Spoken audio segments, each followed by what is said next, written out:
ایک زمانے میں ایک پرانے نخلستان میں گھرے ہوئے ایک چھوٹے سے گاؤں میں دیہاتی فطرت اور اپنے جانوروں کے ساتھ ہم آہنگی میں رہتے تھے۔ لیکن ایک دن ایک غیر متوقع مہمان نے سب کچھ بدل دیا۔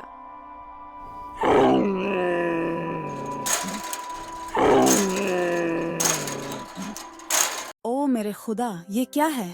میں نے اتنا بڑا اونٹ پہلے کبھی نہیں دیکھا۔ دیو اونٹ نے سارا کھانا کھا لیا اور سارا پانی پی لیا۔ باقی جانور بھوکے اور پیاسے رہ گئے۔ دیہاتیوں نے کوشش کی کہ وہ جو کچھ چھوڑا ہے اسے بانٹیں، لیکن یہ کافی نہیں تھا۔ گاؤں والے اس مسئلے پر بات کرنے کے لیے گاؤں کے چوک میں جمع ہوتے ہیں۔ وہ پریشان اور تھکے ہوئے نظر آتے ہیں۔ ہم سب کچھ ہڑپ کرنے والے اس دیو اونٹ کے ساتھ وقت نہیں گزار سکتے۔ ہمارے بچے اور جانور تکلیف میں ہیں۔ ہمیں کچھ کرنا چاہیے اس سے پہلے کہ بہت دیر ہو جائے۔ شاید ہمیں اس سے چھٹکارا حاصل کرنا چاہیے۔ ہمیں گاؤں والے اتفاق سے بڑبڑاتے ہیں، حالانکہ کچھ ہچکچاتے نظر آتے ہیں۔ گاؤں والے بے بس دکھائی دے رہے تھے۔ کچھ بڑے اونٹ سے چھٹکارا حاصل کرنا چاہتے تھے، جبکہ دوسروں کا خیال تھا کہ کوئی اور راستہ ہونا چاہیے۔ ایک نوجوان لڑکی، لیلا، قدم آگے بڑھاتی ہے۔ اس کی آنکھیں عزم سے بھری ہوئی ہیں۔ صبر کرو، ہم اسے اتنی جلدی مار نہیں سکتے۔ شاید یہ یہاں کسی وجہ سے ہے۔ پہلے اسے سمجھنے کی کوشش کرتے ہیں۔ کیا ہم ایسی مخلوق کو کیسے سمجھ سکتے ہیں جو صرف ہمارے لیے پریشانی بن گیا ہے؟ ہمیں یہ جاننے کی ضرورت ہے کہ یہ کہاں سے آیا اور یہ یہاں کیوں ہے۔ کوئی ایسا حل ہونا چاہیے جس میں تشدد شامل نہ ہو۔ لیلا کے الفاظ سے متاثر ہو کر دیہاتیوں کے ایک گروپ نے دیو اونٹ کی پیروی کرنے اور اس کی اصلیت دریافت کرنے کا فیصلہ کیا۔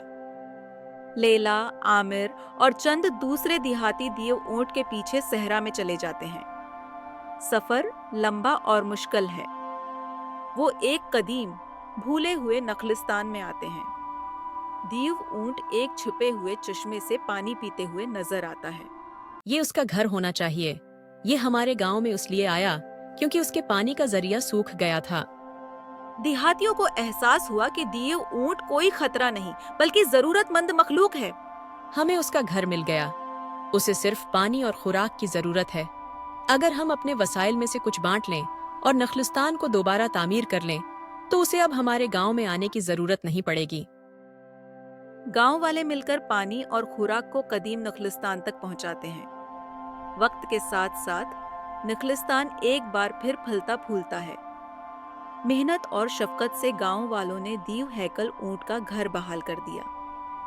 دیو ہیکل اونٹ اپنے نخلستان میں واپس آ گیا اور گاؤں ایک بار پھر ہم آہنگی سے پروان چڑھا۔